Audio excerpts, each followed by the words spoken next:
मा दैनिक अध्यावधिक विवरण लिएर स्वास्थ्य तथा जनसङ्ख्या मन्त्रालयको तर्फबाट उपस्थित छु। मेरो साथमा हुनुहुन्छ सागर सुवेदी, जसले साङ्केतिक भाषामा सहयोग गरिराख्नु भएको छ। आज जेठ 23 गते पहिलो अपडेट मैले प्रयोगशालाको परीक्षणबाट गराउन चाहन्छु।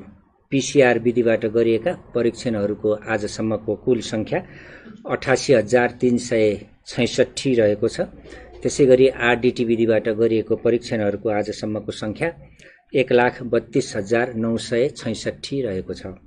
गत 24 घण्टामा मात्र पीसीआर विधिबाट 4,232 र आरडीटी विधिबाट 7,402 वटा परीक्षणहरू सम्पन्न भएका छन्।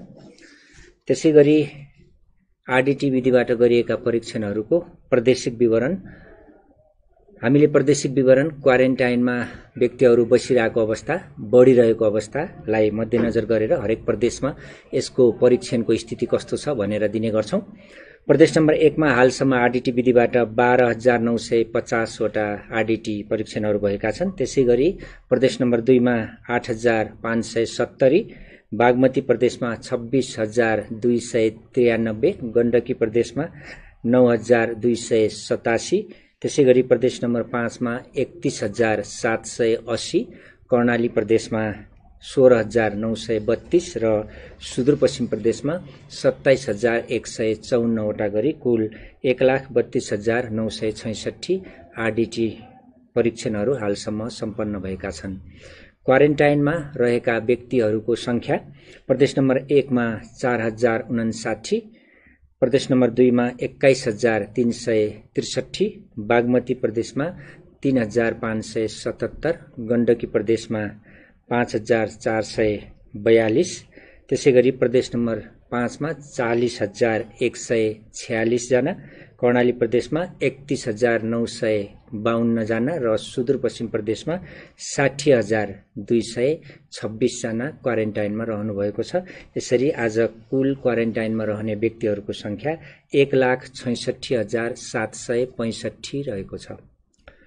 आइसोलेसनमा विभिन्न अस्पतालहरूमा र आइसोलेसनका सेन्टरहरूमा उपचारको लागि रहनुभएका संक्रमितहरूको विवरण दिन चाहन्छु।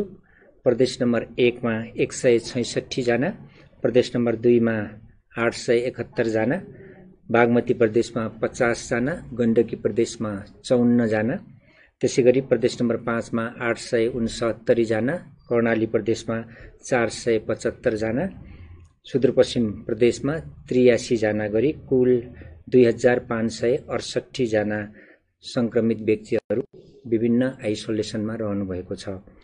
हालसम्म डिस्चार्ज हुनेको संख्या प्रदेश नम्बर 1 मा 76, प्रदेश नम्बर 2 मा 121, बागमती प्रदेशमा 32, गण्डकी प्रदेशमा 3, त्यसैगरी प्रदेश नम्बर 5 बाट डिस्चार्ज हुनेको संख्या 92, कर्णाली प्रदेशबाट 2 र सुदूरपश्चिम प्रदेशबाट 7 जना गरी कुल 333 जना हालसम्म डिस्चार्ज हुनुभएको छ।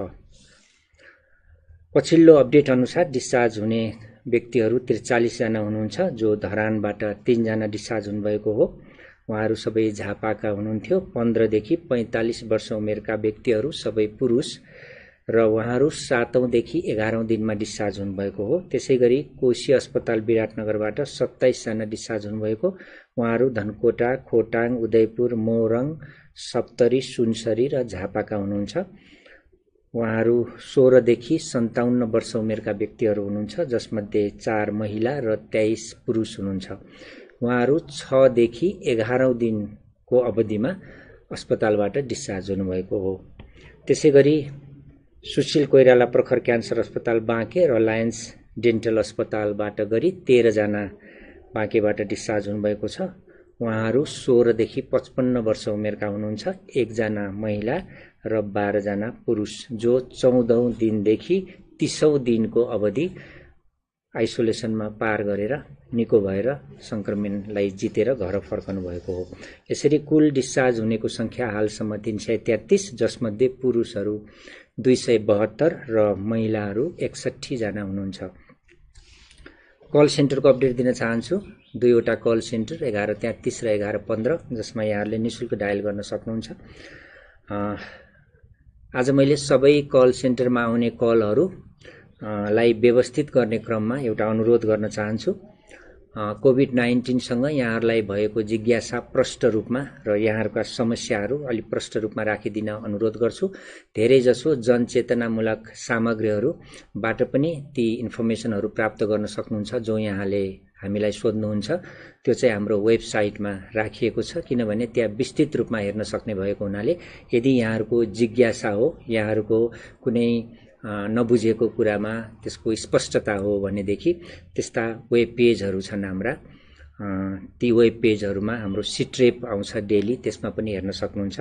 र अबदेखि स्वास्थ्यकर्मी चिकित्सकहरूले पनि विशेष रूपमा हामीलाई सोध्नुहोस् भनेर हामीले त्यसको प्रयास गरिरहेका छौँ, जसमा कुनै कल सेन्टरलाई डेजिग्नेटेड गरेर त्यसमा स्वास्थ्यकर्मी र चिकित्सकहरूले आफ्ना जिज्ञासाहरू राख्नु भएको भए हामीले थप उहाँहरूलाई सल्लाह यहाँबाट पनि दिन्छौँ। विभिन्न अस्पतालबाट यो काम गर्न सकिन्छ, जसले गर्दा हामीसँग प्रत्यक्ष रूपमा यहाँहरू जोडिन पनि सक्नुहुन्छ र त्यो एक किसिमको अनुगमन पनि हुन्छ। पछिल्लो अपडेट अनुसार गत 24 घण्टामा 1316वटा हामीलाई कल प्राप्त भएका थिए। त्यसैगरी हाम्रो दुईवटा एप्लिकेसन विशेष वेब पेज छ, covid19.mosp.gov.np र मोबाइलमा हाम्रो स्वास्थ्य नामको एप डाउनलोड गर्न सक्नुहुन्छ।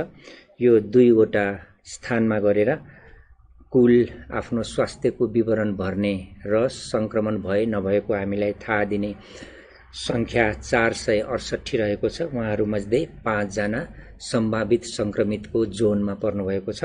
उहाँहरू ललितपुर, काठमाडौँ, बाँके र झापाका व्यक्तिहरू हुनुहुन्छ। संक्रमित व्यक्तिहरूको विवरण दिन चाहन्छु। पछिल्लो तथ्याङ्क अनुसार 278 जनामा संक्रमण देखिएको छ। उहाँहरूमध्ये 267 जना पुरुष र 11 जना महिला हुनुहुन्छ। प्रादेशिक जनस्वास्थ्य प्रयोगशाला विराटनगरमा गरिएको परीक्षणमा 15 जनाको पोजिटिभ आएको छ। सुनसरीका गढी गाउँपालिका, बाराहा क्षेत्र नगरपालिका, बारजु गाउँपालिकाका 8 जना हुनुहुन्छ, 18 देखि 40 वर्ष उमेरका पुरुषहरू। त्यसैगरी झापा गौरादहका 1 जना हुनुहुन्छ, 20 वर्षीय पुरुष। त्यसैगरी मोरङ रतुवा माईका 6 जना हुनुहुन्छ, 15 देखि 30 वर्ष उमेरका पुरुषहरू हुनुहुन्छ। त्यसैगरी प्रादेशिक जनस्वास्थ्य प्रयोगशाला रूपन्देहीमा गरिएको परीक्षणमा 22 जनाको पोजिटिभ आएको छ। उहाँहरू मध्ये अर्घाखाँची सीतागंगाका 1 जना 36 वर्षीय पुरुष। त्यसैगरी नवलपरासीका 2 जना 21 र 32 वर्षीय पुरुष, पाल्पाका 1 जना 45 वर्षीय पुरुष, रूपन्देहीका सैनामैनाका 18 जना 48 वर्षीय महिला र 18 देखि 50 वर्ष उमेरका 17 जना पुरुषहरू हुनुहुन्छ। त्यसैगरी कीटजन्य रोग अनुसन्धान तथा तालिम केन्द्र प्रयोगशालामा गरिएको हेटौडामा गरिएको परीक्षणमा सिन्धुलीका 3 पाटनका र कमलामाई नगरपालिकाका 2 जना 1 जना हुनुहुन्छ, 17 र 25 वर्ष उमेरका हुनुहुन्छ पुरुषहरू। त्यसैगरी बाराका बारागढी गाउँपालिकाका 2 जना 26 र 27 वर्षीय पुरुष हुनुहुन्छ। त्यसैगरी गण्डकीमा गरिएको प्रादेशिक जनस्वास्थ्य प्रयोगशालामा गरिएको परीक्षणमा 2 जनाको पोजिटिभ आएको छ। उहाँहरू तनहुँ रिसिङका हुनुहुन्छ, 39 र 40 वर्षका पुरुषहरू हुनुहुन्छ। त्यसैगरी बीपी कोइराला स्वास्थ्य विज्ञान प्रतिष्ठान धरानमा गरिएको परीक्षणमा 19 जनाको पोजिटिभ आएको छ। उहाँहरूमध्ये भोजपुरका हुनुहुन्छ, सडानन्द नगरपालिकाका 5 जना 17 देखि 32 वर्षका पुरुष। त्यसैगरी झापा गौरीगञ्जका हुनुहुन्छ 1 जना 35 वर्षीय पुरुष, सुनसरीका हरिनगराका र बराहनगरका हुनुहुन्छ 13 जना, कुल 7 वर्ष उमेरकी बालिका र 14 देखि 47 वर्ष उमेरका पुरुषहरू हुनुहुन्छ, कुल 13 जना हुनुहुन्छ। त्यसैगरी सेती अस्पताल प्रयोगशालामा गरेको परीक्षणमा 11 जनाको पोजिटिभ आएको छ। उहाँहरूमध्ये कैलाली धनगढीका 4 जना 22 वर्षीय महिला र 16 देखि 32 वर्ष उमेरका पुरुष हुनुहुन्छ। त्यसैगरी अछाम साँफे बगरका 1 जना 29 वर्षीय पुरुष। त्यसैगरी बझाङ देउलेखका 1 जना 26 वर्षीय पुरुष, डडेलधुरा गन्यापधुराका 5 जना 19 देखि 57 वर्ष उमेरका पुरुषहरू हुनुहुन्छ। त्यसैगरी धुलीखेल अस्पतालमा गरिएको प्रयोगशालामा 22 जनाको पोजिटिभ आएको छ। उहाँहरू रामेछापका 17 जना 17 देखि 49 वर्ष उमेरका पुरुषहरू, काभ्रेका रोशी, 5 खाल र पनौतीका हुनुहुन्छ 5 जना, जो 20, 21, 39 वर्ष उमेरका हुनुहुन्छ। 3 जना महिला र 2 जना पुरुष हुनुहुन्छ। त्यसैगरी कोशी अस्पतालको प्रयोगशालामा गरिएको परीक्षणमा 10 जनाको पोजिटिभ आएको छ। सबै झापाका हुनुहुन्छ। कस्नाकवलका 10 देखि 28 वर्ष उमेरका व्यक्तिहरू हुनुहुन्छ। सबै पुरुष हुनुहुन्छ। त्यसैगरी कर्णाली स्वास्थ्य विज्ञान प्रतिष्ठान जुम्लामा गरिएको परीक्षणमा 97 जनाको पोजिटिभ आएको छ। उहाँहरूमध्ये दैलेख दुल्लुका र महावै गाउँपालिका गरेर 90 जना हुनुहुन्छ। 9 देखि 22 वर्ष उमेरका 3 जना हुनुहुन्छ। 9 वर्षीय बालिकादेखि 22 वर्ष उमेरसम्मका 3 जना महिलाहरू। त्यसैगरी 4 वर्ष उमेरका बालकदेखि 56 वर्ष उमेरका पुरुषहरू 87 जना हुनुहुन्छ। त्यसैगरी जुम्ला चन्दनाथका 3 जना 28 देखि 35 वर्षीय पुरुषहरू। त्यसैगरी हुम्लाका चङ्खेलीका हाल जुम्लामा कार्यरत हुनुहुन्छ। उहाँ स्थायी ठेगाना हुम्ला, हाल जुम्ला, 1 जना हुनुहुन्छ 58 वर्षीय पुरुष। त्यसैगरी दोलखा स्थायी ठेगाना भएका हाल जुम्लामा कार्यरत 1 जना 25 वर्षीय पुरुष। त्यसैगरी रामेछापका स्थायी ठेगाना भएका जुम्लामै कार्यरत 1 जना 23 वर्षीय पुरुष। त्यसैगरी गोर्खा स्थायी ठेगाना भएका हाल जुम्लामै कार्यरत 1 जना 25 वर्षीय पुरुष। उहाँहरू सबैको कर्णाली स्वास्थ्य विज्ञान प्रतिष्ठानमा पोजिटिभ आएको हो। त्यसैगरी राप्ती स्वास्थ्य विज्ञान प्रतिष्ठान दाङमा गरिएको परीक्षणमा 2 जनाको पोजिटिभ आएको छ। उहाँहरूमध्ये 1 जना सुर्खेत सिमताका हुनुहुन्छ भने 1 जना दाङ लमहीका हुनुहुन्छ। सुर्खेतका 24 वर्षीय पुरुष र दाङका 22 वर्षीय पुरुष हुनुहुन्छ। त्यसैगरी राष्ट्रिय जनस्वास्थ्य प्रयोगशाला टेकुमा गरिएको परीक्षणमा 74 जनाको पोजिटिभ आएको छ। उहाँहरूमध्ये 12 विश्रामपुरका 1 जना 20 वर्षीय पुरुष, धनुषाका देवपुराका 4 जना क्वारेन्टाइनमा उहाँहरू रहनुभएको छ। सबै व्यक्तिहरू अहिले क्वारेन्टाइनमा रहनुभएको छ। यहाँ अहिले मैले भनेका व्यक्तिहरू धनुषाका 4 जना 20 देखि 21 वर्ष उमेरका पुरुष हुनुहुन्छ। गुल्मी चन्द्रकोटका स्थायी ठेगाना भएका हाल काठमाडौँको निजी अस्पतालमा उपचारको क्रममा रहनुभएका 1 जना हुनुहुन्छ 76 वर्षीय पुरुष। त्यसैगरी कपिलवस्तु यशोधराका 44 जना हुनुहुन्छ। 28 वर्षीय 1 जना महिलादेखि 8 महिनादेखि 52 वर्ष उमेरका पुरुषहरू हुनुहुन्छ। अन्य 8 महिने बालकदेखि पुरुषहरू हुनुहुन्छ। कास्की स्थायी ठेगाना भएका हाल काठमाडौँको निजी अस्पतालमा उपचारमा रहनुभएका 1 जना 60 वर्षीय पुरुषको पनि पोजिटिभ आएको छ। त्यसैगरी महोत्तरी जलेश्वरका 17 जना 14 देखि 54 वर्ष उमेरका व्यक्तिहरू जो सबै पुरुष हुनुहुन्छ। र अन्तमा रौतहटका गुजरा क्वारेन्टिनमा रहेका व्यक्तिहरू 6 जना हुनुहुन्छ। जो मध्ये 38 वर्षीय महिला हुनुहुन्छ 1 जना र 3 वर्षीय बालक सहित 40 वर्ष उमेरसम्मका 5 जना अन्य पुरुषहरू हुनुहुन्छ। यसरी देशभरका विभिन्न प्रयोगशालाहरूमा गरिएका परीक्षणहरूमा आज पोजिटिभ आउनेको संख्या जम्मा 278 रहेको छ र यो समेत गरेर कुल संख्या 2912 पुगेको छ। 2912 मध्ये 2717 जना पुरुष र 195 जना महिला हुनुहुन्छ। संक्रमित व्यक्तिहरूको हालसम्मको प्रादेशिक विवरण दिन चाहन्छु। प्रदेश नम्बर 1 का 12 जिल्लामा गरेर कुल 242 जना संक्रमितहरू हुनुहुन्छ हालसम्म। प्रदेश नम्बर 2 का सबै 8 जिल्लामा 993 जना। त्यसैगरी बागमती प्रदेशका 12 जिल्लामा 85 जना, गण्डकी प्रदेशका 9 जिल्लामा गोर्खा र कास्की थप भयो 57 जना। त्यसैगरी प्रदेश नम्बर 5 का 11 जिल्लामा 965 जना, कर्णालीका 7 जिल्ला हुम्ला थपिएको छ 479 जना र सुदूरपश्चिमका सबै 9 जिल्लामा गरेर 91 जना गरी कुल 2912 जना हालसम्मको संक्रमित संख्या छ भने जिल्लाहरू 68 पुगेका छन्। त्यसैगरी फेरि एउटा दुःखद खबर भन्न चाहन्छु। सुर्खेतका पञ्चपुरीका 28 वर्षीय पुरुष जो गत जेठ 8 गते भारतबाट आएर स्थानीय क्वारेन्टिनमा रहनुभएको थियो।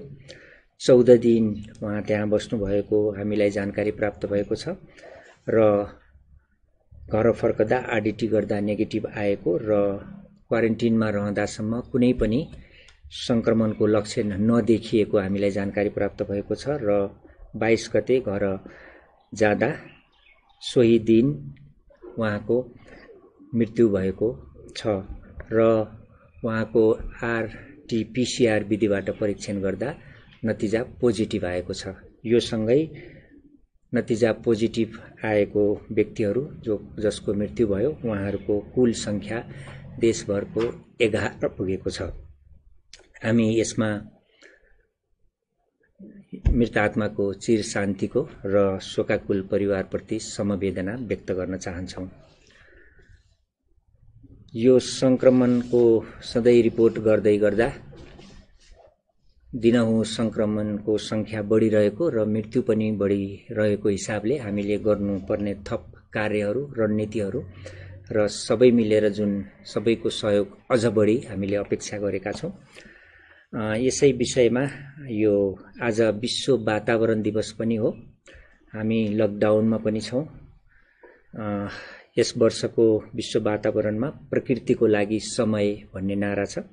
पृथ्वी तथा मानव विकासको लागि पूर्वाधार तयार गर्ने समय, हरेक जीवहरूको आफ्नो बाँच्ने अधिकारको सुनिश्चितता गर्ने कुरा र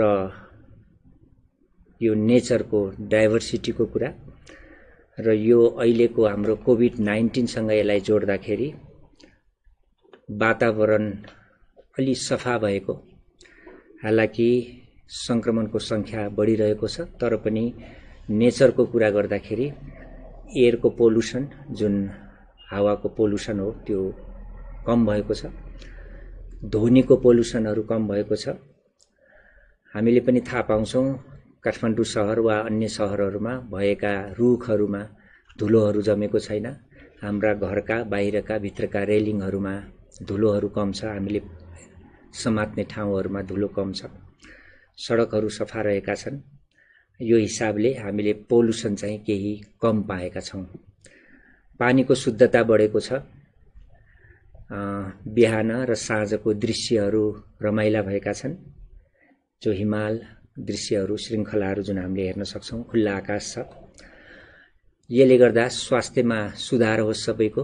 कोभिड-19 सँग लड्नको लागि यस्तो पोल्युसन मुक्त अहिलेको पोल्युसन लो भएको वातावरणको दूषित वातावरण कम भएको अवस्थामा हामीले आफ्नो शक्तिहरू बढाउँ, हाम्रो स्वास्थ्यमा सुधार आओस्, संक्रमितहरूको अहिले सबैको रोगसँग लड्न सक्ने शक्ति बढोस् भन्न चाहन्छौं। यसै सिलसिलामा घरको पनि वातावरण स्वच्छ होस्, हामीले घर वरपर सफा गर्न सकौं। लकडाउनमा घरभित्र बस्दा यो एउटा मौका पनि हो पारिवारिक सम्बन्ध सुधार गर्न सकौं, जसमा घरमा बस्दाखेरि बच्चाहरूलाई दिने समय, आमा बुवालाई, हजुरबुवा हजुरआमालाई दिने समयमा पनि वृद्धि गरौं र त्यसको घनिष्ठता पनि बढोस्। भर्चुअल प्रविधिहरूको प्रयोग हामीले गरिरहेछौं, त्यसले पनि वातावरण दूषित हुनबाट कम गरेको छ। किनभने हामी मोबिलिटी धेरै हुन्थ्यो, हामी एक ठाउँबाट अर्को ठाउँमा जान्थ्यौं होला, त्यो कम भएको छ। त्यसले गर्दा प्रविधिको पनि हामीले सिकाइ भएको छ, हामीलाई त्यसको पनि विकास गरेका छौं। र कहिलेकाहीँ हामीलाई लाग्छ कि हामी नै रहेछौं जो वातावरण धुमिल्याउँछौं, हामीले केही गर्यौं भने वातावरण सफा पनि हुँदो रहेछ। यो एउटा सिकाइ पनि भयो। लकडाउन बिस्तारो यसलाई सहज बनाउने, लकडाउन बन्द गर्ने होइन, लकडाउनलाई कन्टिन्यू गर्दै जीवनयापन सहज बनाउने हामीले कोसिस गरिरहेका छौं। राष्ट्रले यो निर्णय गर्ने नै छ। त्यसले गर्दाखेरि लकडाउनको बिस्तारो यसलाई खुकुलो भनौं वा वातावरण सहज हुँदै गर्दा हामीले आफ्नो यो वातावरण जुन आजको विषय छ, यो विश्व वातावरण दिवसको सन्दर्भमा यसमा धमिल्याउने चाहिँ हामीले नगरौं भन्न चाहन्छु। किनभने आफ्नो आनीबानीमा सुधार गरेर हामीले आफ्नो वरपर सफा राख्ने, आफ्नो घर वरपर र देशको वातावरण पनि सुधार गर्नेछौं भन्ने प्रतिबद्धता जाहेर गर्दै सबै निरोगी बसौं, सबैले सबैलाई सहयोग गरौं भन्दै आजको अपडेट म यही अन्त्य गर्छु। नमस्कार।